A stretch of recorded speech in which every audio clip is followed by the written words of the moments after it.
Hey you guys, so I want to come talk to you about Love Island. It is so much going on. The conversations are everywhere, and I really don't know where to start.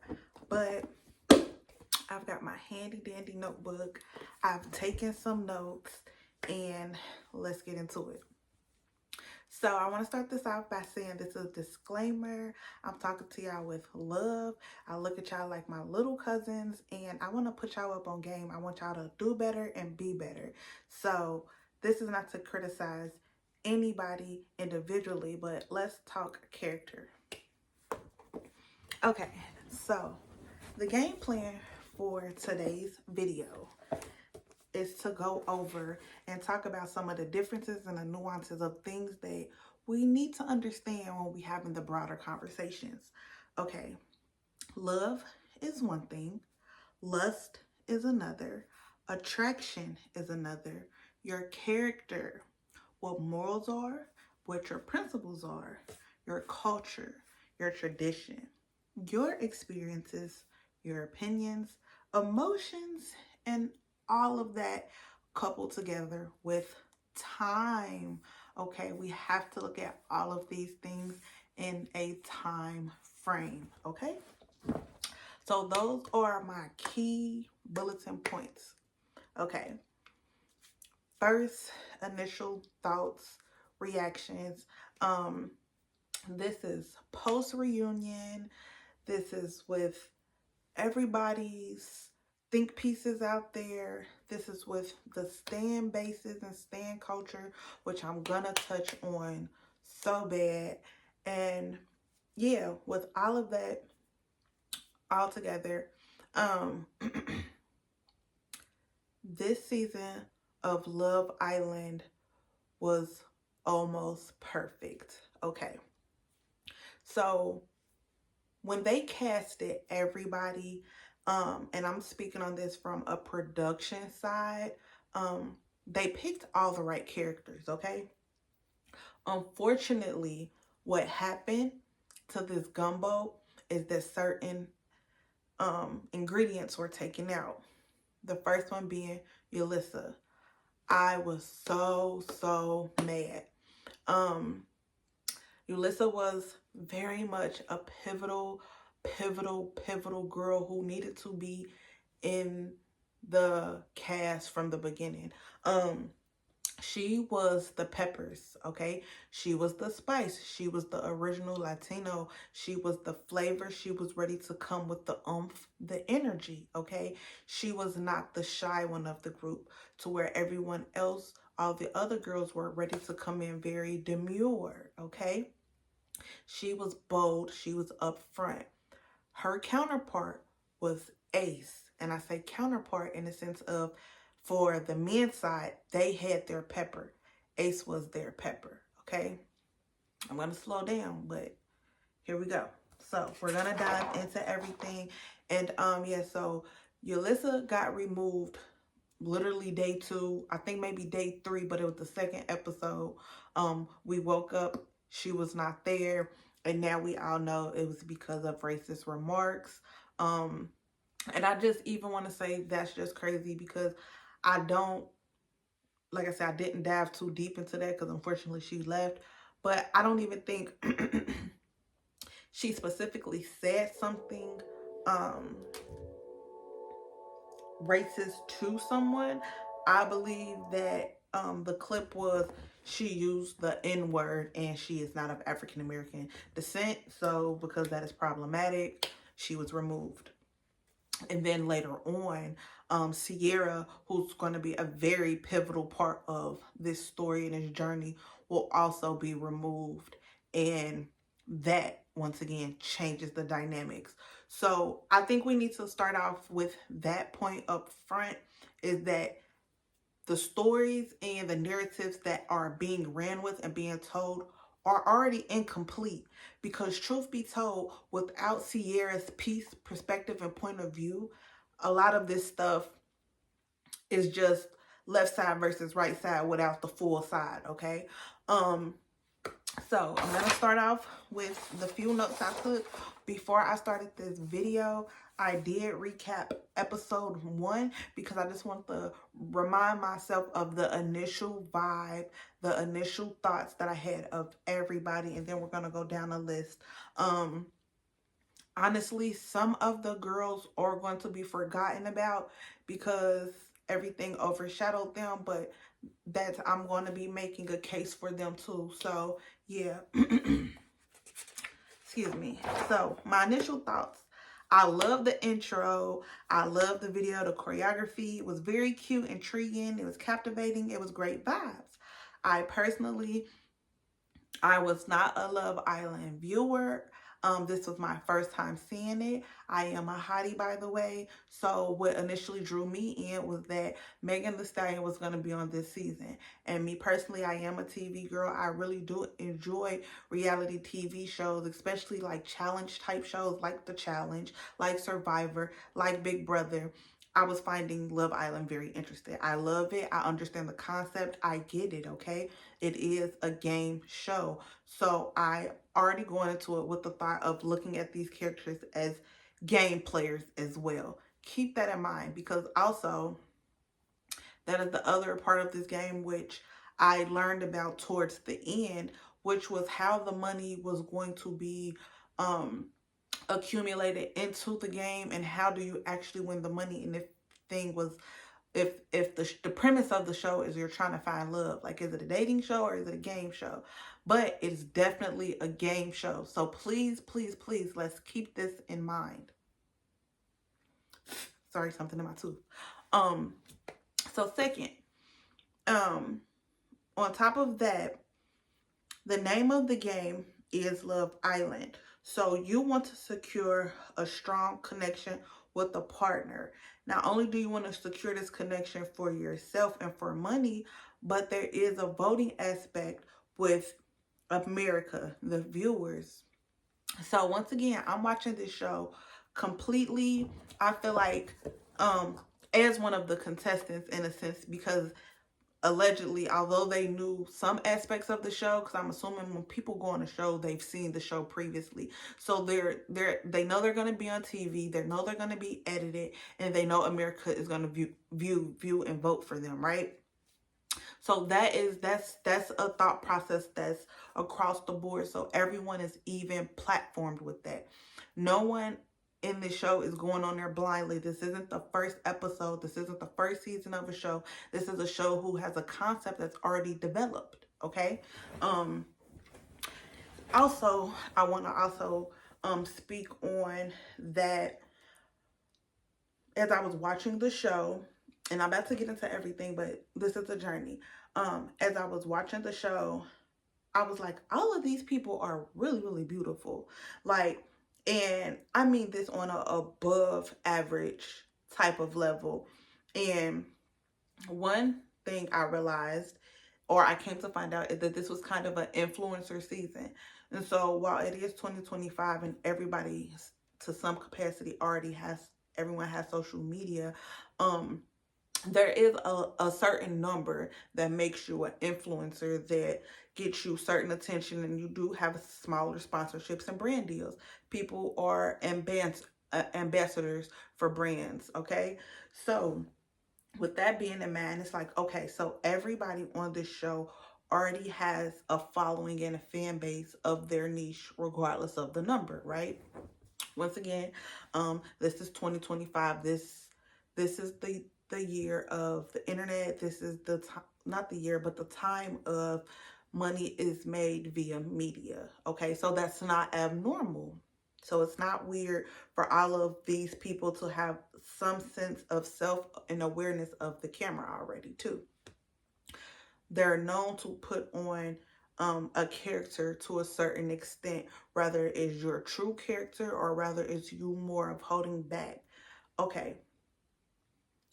One, I recognized Ace. I could not place him. I'm like, why does this guy look so familiar?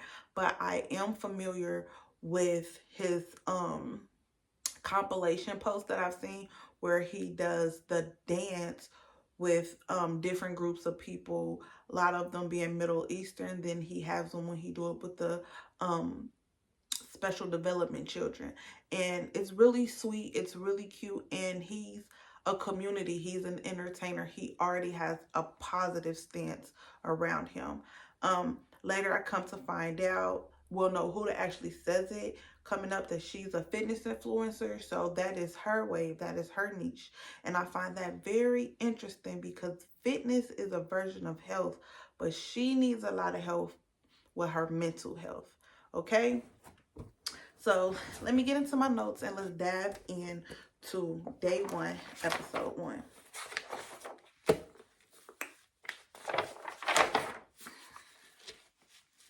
Okay, so Shelly and Olandria are the first to enter. Then it's Huda, then Bella, then Ulysses is fifth.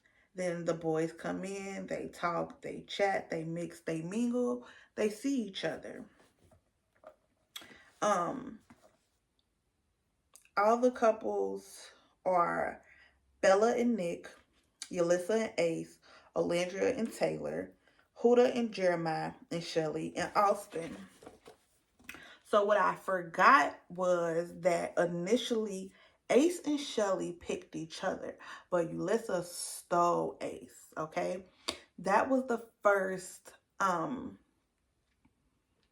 that was the first part, the first spark for Shelly and Ace, that they realized that they genuinely do like each other, because the feelings of jealousy came in both of them when they seen their partner with someone else. Shelly got to see Yulissa with Ace, and the fact that Yulissa, she was feisty. She was going to my man if she could have. She didn't get to stay. I also think had Yulissa been able to stay, Huda would not have gotten away with half the things she gotten away with, because one of the nuances of being Black, we do have the stigma of not wanting to be Black and angry and this and that.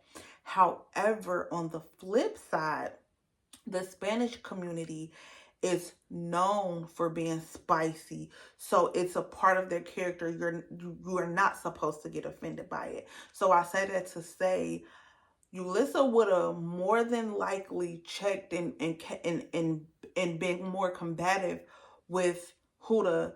And don't get me wrong, Huda would have played the victim role, but Olandria and Shelly would have been able to agree and not made it seem like they were leading the pack on being the ones who was over Huda's bull. Because let's not act like the clips that were shown, everybody was over Huda, okay? She was just doing too much. She wanted to be the main character, and she was very uncomfortable being in a room full of main characters, okay? She was literally fighting for an attention. She is one of those girls who is used to being the spotlight, who's used to stealing the attention. She's being the it girl.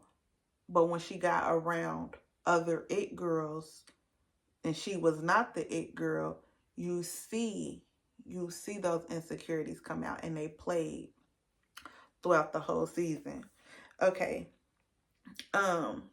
So also Huda being very competitive and very territorial of Jeremiah. She said, "Love you, bye." Oops. Like, I didn't mean to say that, but that's how obsessed she was with Jeremiah.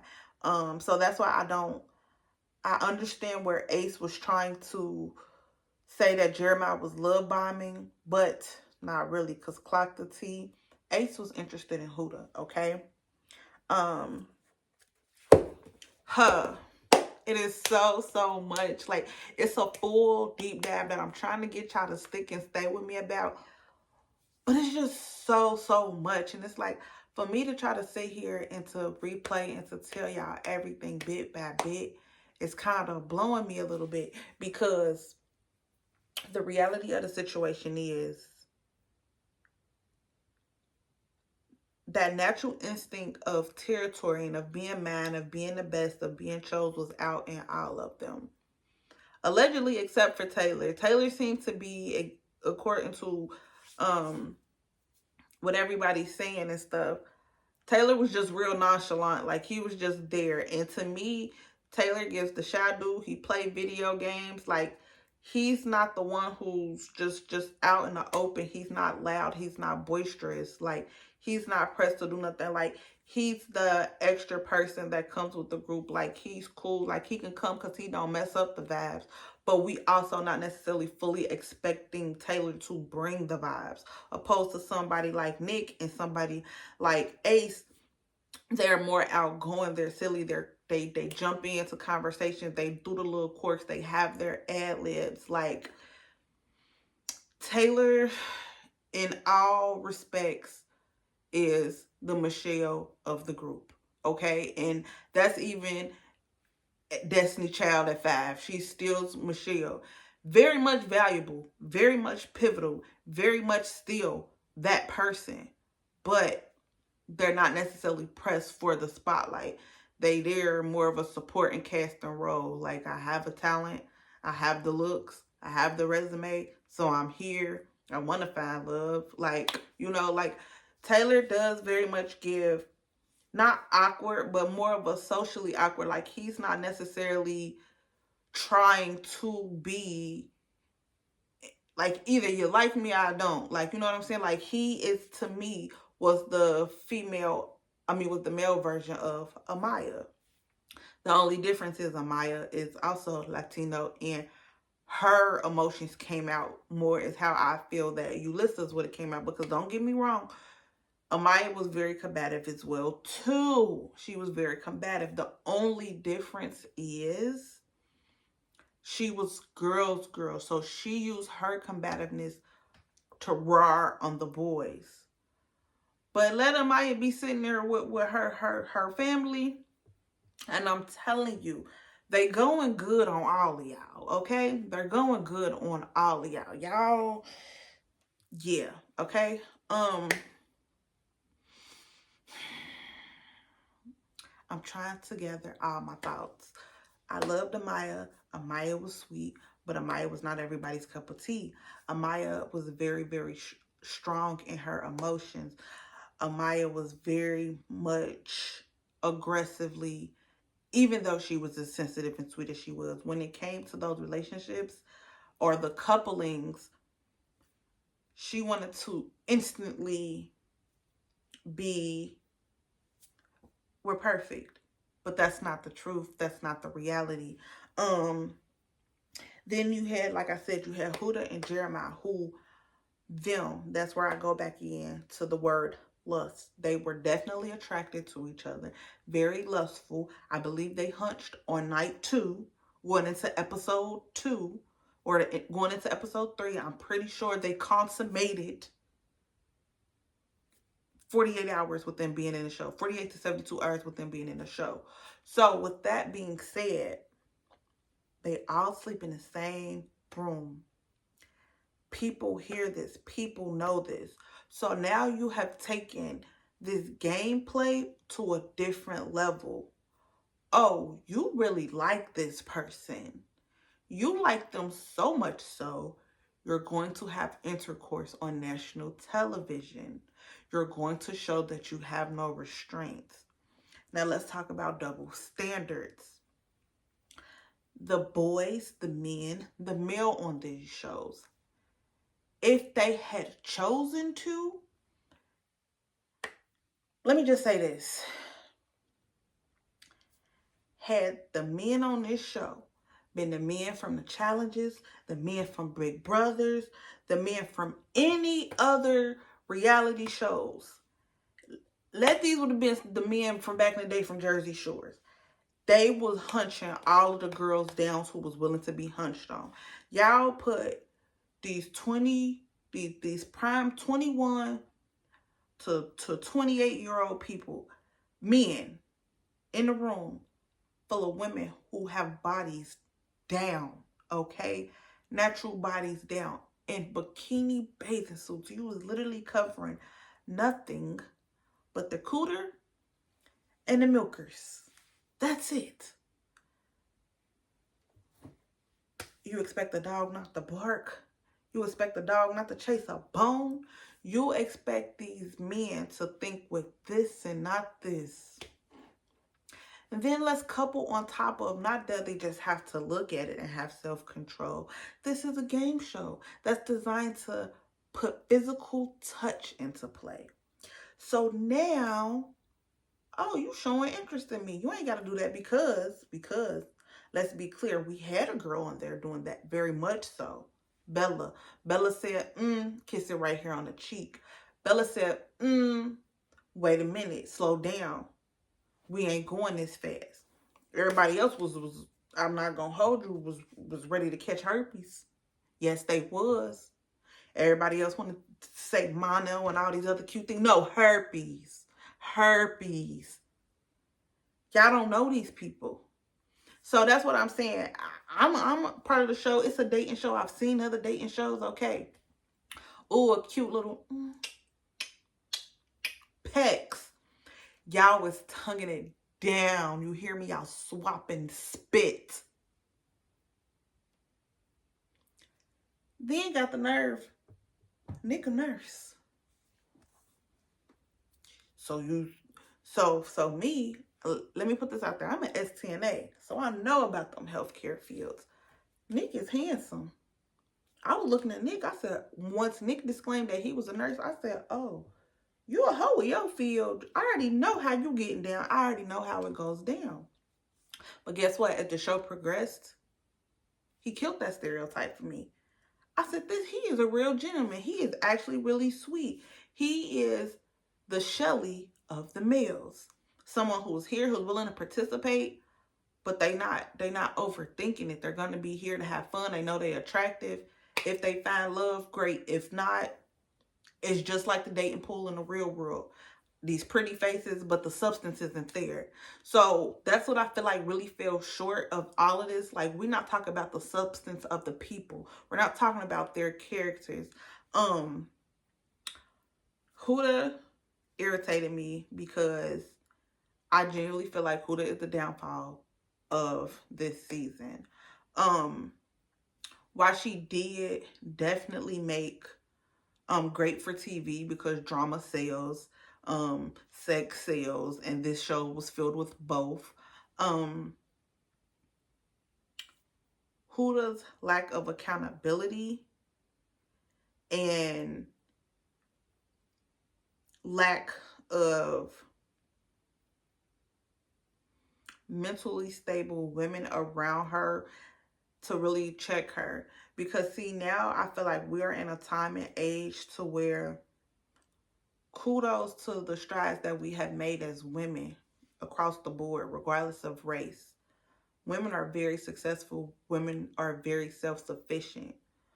But we have worked ourselves into a level of mental illness that we're not realizing that we're putting on our daughters, that's going to the grandchildren, that's going down to the generations.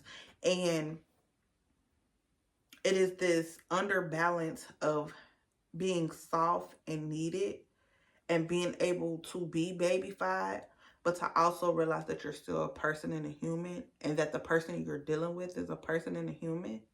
So you still have to give respect. In this world full of love and lust, like, respect is just, it just no longer exists. So many people deal with disrespect on an everyday basis that is normal, and they think that what they're doing is not disrespectful. It's very unbecoming, like very unbecoming. And I feel like if you're doing something that you would not want someone in your family that's younger that looks up to you to repeat those things, it's not becoming. If the actions you're doing, if a child asks you, why are you doing this? Do you have an explanation? Can you reason with them? If your child did these things at school and you got a call from the principal's office, would they be in trouble? Like, this is what I'm saying when it comes to character, when it comes to morals, when it comes to principles. People are so ready to accept a behavior because they understand why that happened. Okay, no, this is why it happened, but it's not good. It shouldn't happen. This call to action of the cause and effect. This caused the effect, but we don't want this effect anymore. So let's find the cause so we can fix that. And if this cause is also an effect, let's keep going down until we can fix it.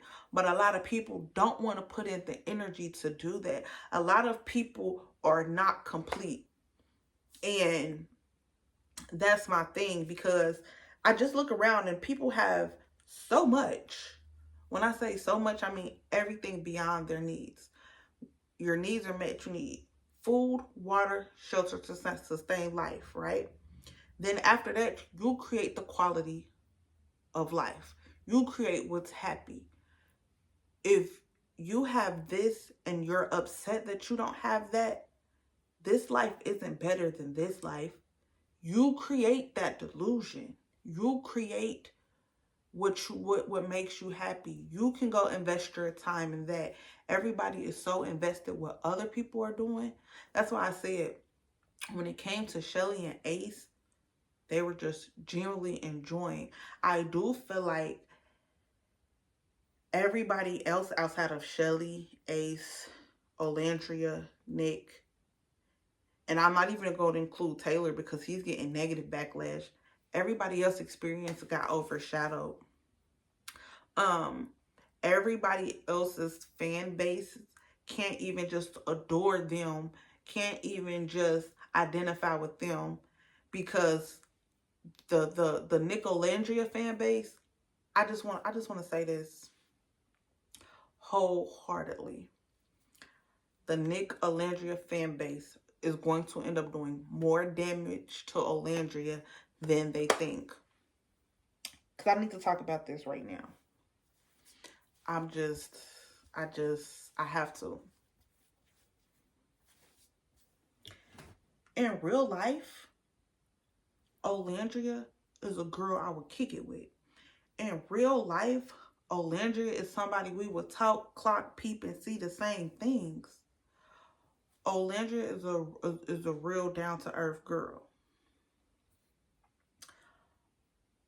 Olandria was holding back herself on this show.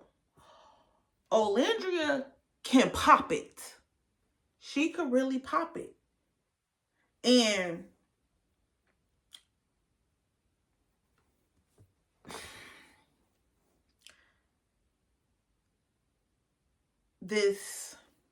y'all got her in this weird situation, right? Because yes, Olandria definitely deserves a man who's interested in her and can give her all the things that Nick is giving her. She's definitely deserving of that, just as a woman, right? But what she also deserves is to be with someone she's attracted to. And y'all are trying to basically force her to settle or force her to be in this fake relationship. Now, the only reason the word force is a little pushing it is because she grown. She don't have to do nothing. But Nick is a cool dude. So to be attached to this person isn't a full downfall. But even if y'all pay attention to the reunion, Andy was like, so was the journey worth it? You know, the journey. And Olandria, in so many other words, was like, I ain't gave him none. And if that wasn't the thing, it wasn't all that special. So that's the thing. While I am very, very much happy that Olandria is able to live out some of her dreams. Like, she's never been to Europe, got to do it. She's got to do modeling, like all the things that she wanted to do and experience. I'm genuinely happy that she got to do that. But my thing with that is, those opportunities that she has should have been for the whole cast, in the sense of they all should have been able to grow from this. Like, I'm really genuinely curious to know. And I know that was one of the comments that was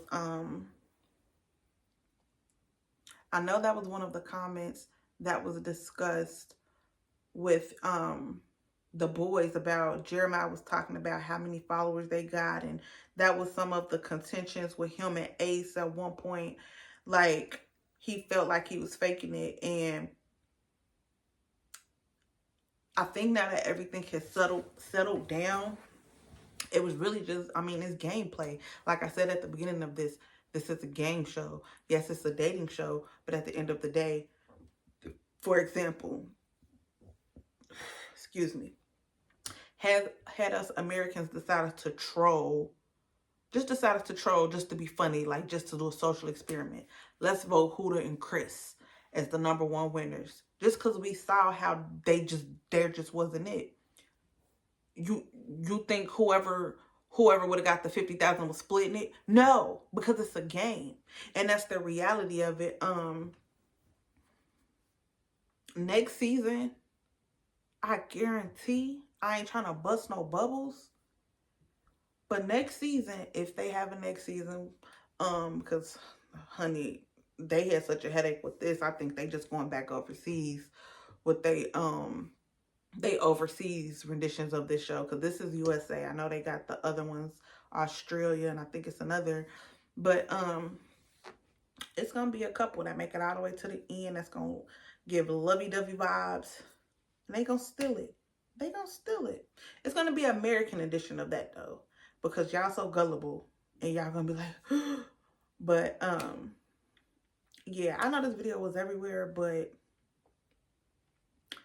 I just hate that the real couple didn't win, which was Ace and Shelly. Ace and Shelly actually liked each other. They were there from the beginning to end, so the person that they liked didn't get kicked out the villa. They should have won. Opposed to why I did respect Brian standing up for Amaya, and culturally, you know, I felt like, yes, out of the people that was left, that was a couple that made sense. But a lot of people also said Amaya and Pepe would have made sense too. But once again, that's just culturally. They make sense. They look like, okay, if we see them out in the real world, this could be a thing. If this was a movie and we casted this couple, they look good together. But the reality is their personalities don't go together. Love Brian. I mean, looks handsome, but he's a fuckboy. And no shade to him, but look, he's handsome. He know he handsome. If he could have ran through all the girls in there, he would have. If all the girls was on the time and Huda was on, I'm telling you, Love Island would have been X Island. Put an S in front of X. Like, because there's some girls who don't care. They don't care. In a sense of, it's my body positivity. And like they said, everybody was tested. So if we know everybody in here clean, why not hunch everybody I can? You don't think if Ace, if Shelly would not have been on this episode, on this season, Ace would have been running through. Why? Because he was the black man with the tattoos, and that's a character. That's appealing. It's a type. Nick is a smooth killer. If it was the right girls who it was, because Sierra got him. Because Sierra was a sniper. She said, put it on him. That's what I'm saying. Like, you get the certain girls with the certain guys, and that's what they did. They got a mix of people. But like I said, the feisty people who was really down to keep Huda in check, the real world came out. They say non-politically correct things. So they got casted off the show. But that don't mean them wasn't good people. And that's my thing. Like, I'm sorry for Hannah. She got overshadowed. Coco was so freaking pretty. I wanted her to enter the show. But I'm kind of glad she didn't, because I think she's already getting bad backlash. But she would have been a little more feisty, and they already had this girl clique that was going on, and then they got this bro code stuff that's going on. And that's my other thing. It's like, the way they acted inside the villa is that friend, sis, and Sierra was gang. Let's not act like, and that's the other thing that's like kind of killing me, is like Sierra and Nick, they consummated their relationship too.